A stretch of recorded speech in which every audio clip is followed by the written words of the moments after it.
What if I told you that right now, while millions of people are paying hundreds of dollars a year on bottled water, expensive filtration systems, and chemical water treatments, there is a community of people living quietly in the countryside who solved the clean water problem over 2 centuries ago for less than $14? Not $1,400, not $14,000, $14. And the system still works today, just as well as it did back then.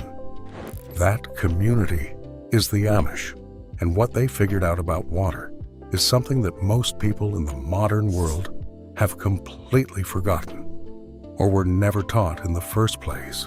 Stay with me, because by the end of this, you are going to understand something that most people never will, and you might just never look at your water bill the same way again.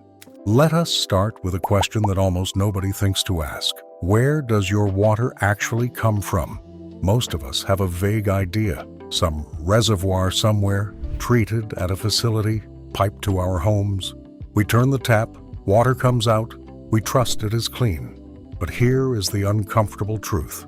Modern municipal water is treated with chlorine, fluoride, and a cocktail of other chemicals designed to kill pathogens and keep the water safe through miles and miles of aging pipe infrastructure. By the time that water reaches your glass, it has been chemically altered multiple times. And that is before we even talk about the lead pipes, the agricultural runoff, or the pharmaceutical residue that water treatment plants simply are not designed to filter out. Studies have found traces of antidepressants, hormones, pesticides, and microplastics in tap water supplies across the United States and Europe. The system was built to stop cholera, not to give you the kind of pristine, mineral-balanced water your body actually thrives on. The Amish knew none of this, technically. They had no scientific studies, no environmental reports, no EPA guidelines. What they had was something arguably more powerful. Centuries of accumulated practical wisdom passed down from generation to generation about how to work with the land instead of against it. And that wisdom produced a water system so elegant, so self-sustaining, and so effective that it genuinely makes our modern approach look overcomplicated and fragile. Here is what makes the Amish approach fundamentally different. They do not treat water as something that needs to be forced, chemically altered, and industrially processed. They treat it as something that nature already knows how to clean, if you set up the right conditions and let the process happen. The core of the Amish water system is something called a spring box, and I want you to really pay attention here, because this is where it gets fascinating. A spring box is a simple, enclosed structure, usually built from stone, concrete block, or even treated wood, that is placed directly over a natural freshwater spring. Now, a spring, for those who may not know, is a point where groundwater naturally emerges from the earth. This water has spent years, sometimes decades, slowly filtering down through layers of rock, sand, gravel, and soil. By the time it surfaces, it has been naturally purified through one of the most sophisticated filtration systems ever devised, the earth itself. It is naturally rich in minerals like calcium, magnesium, and potassium. It is cold, often sitting around 50 to 55 degrees Fahrenheit year-round, and it is alive in the sense that it has a natural balance of trace minerals that your body recognizes and uses. The spring box sits over the source of this water. It protects it from surface contamination, from animal waste, debris, insects, and rainwater runoff, all of which could introduce bacteria and parasites. The box is sealed on top and around the sides, but it allows the spring water to continue flowing freely. Most spring boxes have a simple overflow pipe that carries excess water away, preventing stagnation. The whole structure is half buried in the earth, which keeps the temperature consistent and discourages the growth of algae and harmful bacteria. And now here is the part that makes people's jaws drop. That is essentially it. There is no pump, there is no electricity, there is no filter cartridge that needs replacing every 3 months. There is no subscription service, there are no chemicals. The spring box collects the water, protects it from contamination, and gravity does the rest. A simple pipe runs from the spring box downhill, Because the Amish, in their quiet wisdom, almost always build their spring boxes on elevated ground above their homes and barns. And water flows continuously, 24 hours a day, 7 days a week, 365 days a year, to wherever it is needed. For free. The cost? The materials for a basic spring box, concrete blocks, a concrete lid, some basic pipe fittings, and a bit of gravel for the base, run somewhere between $10 and $20. That is not a typo. That is not an exaggeration. That is the actual material cost for a water system that can supply a family of 8 with all the fresh, clean, mineral-rich water they could ever need indefinitely. Now at this point, some of you are probably thinking, okay, but what about contamination? What if an animal dies near the spring? What if the groundwater is polluted? These are fair questions, and the Amish have answers for all of them, built into the design itself. First, the site selection. The Amish do not just slap a spring box down anywhere. They are extraordinarily careful about where they locate their water source. They look for springs that are uphill from any agricultural activity, any outhouses, any barns. They read the landscape the way a modern engineer reads a survey report, except they do it through observation, through understanding the way water moves underground, through knowing which plants grow near clean water sources and which grow near contaminated ones. Watercress, for example, tends to grow near clean, cold, moving water. Cattails often indicate slower, murkier water. These are the kinds of environmental signals that Amish farmers read instinctively. Second, there is the land management around the spring itself. Amish farms typically maintain a buffer zone of grass and natural vegetation around their water sources. This is not just aesthetic. That vegetation acts as a living filter, capturing runoff and sediment before it can reach the spring. Roots from grasses and shrubs hold the soil in place, preventing erosion that could introduce surface water into the groundwater supply. Third, and this is the one that really surprises people, the Amish periodically clean and inspect their spring boxes. Once or twice a year, they will drain the box, remove any sediment or debris that has accumulated, scrub the interior with a natural cleaner, and check the integrity of the structure. This is their version of system maintenance, and it takes maybe a couple of hours and costs essentially nothing. But the spring box is only one piece of this story, because the real genius of the Amish water system is not just where the water comes from, it is how it moves, how it is stored, and how absolutely nothing is wasted. From the spring box, water flows by gravity through a buried pipe to a cistern, a large underground storage tank traditionally made of stone or poured concrete. This cistern serves as the household's main water reserve. It is underground, which keeps the water cool and dark, preventing the growth of algae. It is sealed against insects and animals, and because it is gravity-fed from above, it is always replenishing. You are never drawing down a static supply. The spring is always pushing new water in as you use it. From the cistern, water is then distributed throughout the property again, entirely by gravity. To the kitchen, to the barn, to the garden. A simple pipe network, laid in the ground below the frost line so it never freezes, connects everything. There are no pressure tanks.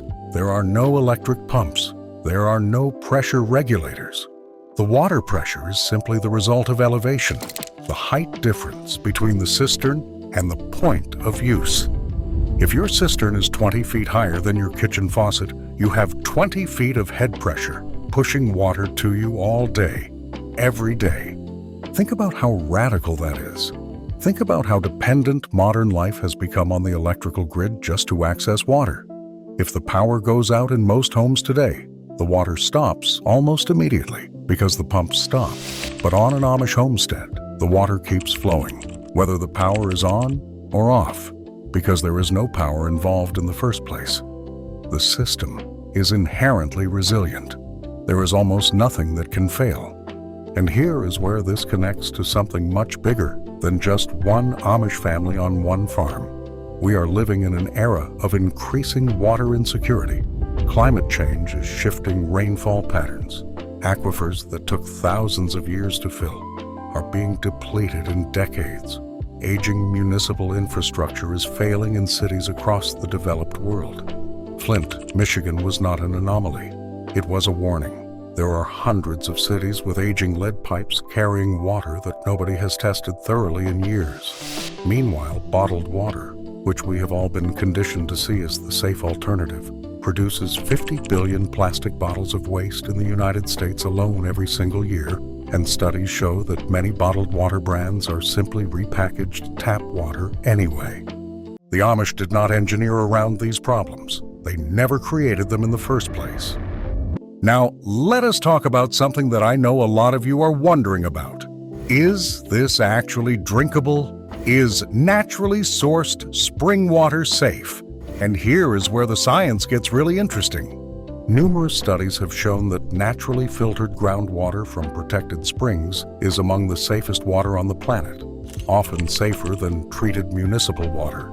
A study published in the Journal of Environmental Health found that properly capped and maintained spring water sources tested negative for coliform bacteria in over 95% of samples taken from well-maintained Amish-style systems. The key phrase there is properly maintained. A spring box that is built correctly, inspected regularly, and sited thoughtfully produces water that meets or exceeds EPA drinking water standards without a single chemical treatment. In fact, there is a growing movement in the wellness world around raw water, unfiltered, untreated spring water, because of its natural mineral content and the belief that the living microorganisms in natural water play a beneficial role in gut health. Now, I am not here to make medical claims, but what I will tell you is this. The Amish, who drink this water from birth, have extraordinarily low rates of the waterborne illnesses that people assume you would get from untreated water. Their bodies, and more importantly, their water systems, are in balance with the land in a way that most modern people simply are not. But let us bring this back to the practical, because I know a lot of you watching this are thinking about how you can apply some of this wisdom to your own situation. You do not need to be Amish. You do not need to live on a farm. You do not need to have a spring on your property. Although, if you do, pay very close attention, because you are sitting on something more valuable than you might realize. Here is what you can take from this, regardless of where you live. The first principle is elevation. The Amish understand that water moves downhill, and so they position their water source above their point of use. In your own home, this might translate to gravity-fed rainwater collection systems, large tanks positioned on elevated platforms or rooftops that feed water downhill to garden irrigation systems without any pump required. The same principle, just applied to a different source. The second principle is protection. Whatever water source you are using, protect it from contamination at the source. This means understanding what is upstream from you, what is uphill from you, and what is happening in the soil around your water source. Most people never think about this. The Amish think about it constantly. The third principle is simplicity. The more complex your water system, the more ways it can fail. Every pump is a failure point. Every filter cartridge that needs replacing is a failure point.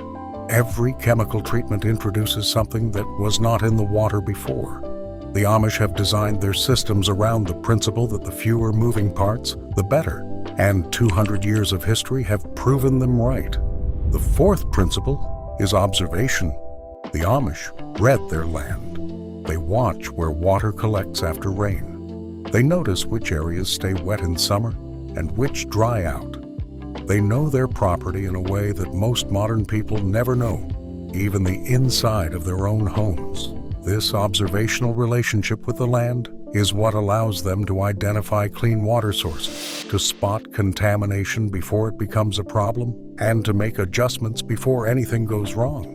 Now here is something that very few people discuss, and this is the part that I think is genuinely profound. The Amish water system is not just a survival hack. It is a philosophy. It reflects a fundamentally different relationship between humans and the natural world.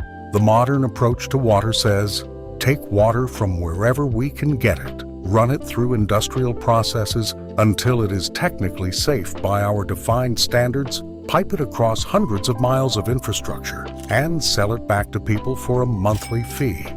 The Amish approach says, understand where clean water comes from, protect that source, build a simple system that lets nature do the work. Maintain it honestly, and it will provide for you indefinitely. One approach is extractive, the other is regenerative. One approach is fragile, dependent on the grid, on chemicals, on a supply chain. The other is resilient, dependent on nothing more than gravity and clean land. One approach produces debt, dependency, and waste. The other produces abundance, autonomy, and zero waste. And here is the kicker. The Amish approach is not just cheaper. It is not just simpler. In many measurable ways, it is better. The water tastes better. The mineral content is healthier. The environmental impact is essentially zero. And the knowledge required to maintain it can be passed down to your children in an afternoon. I want you to sit with that for a second, because I think it says something important about the way we have built modern life.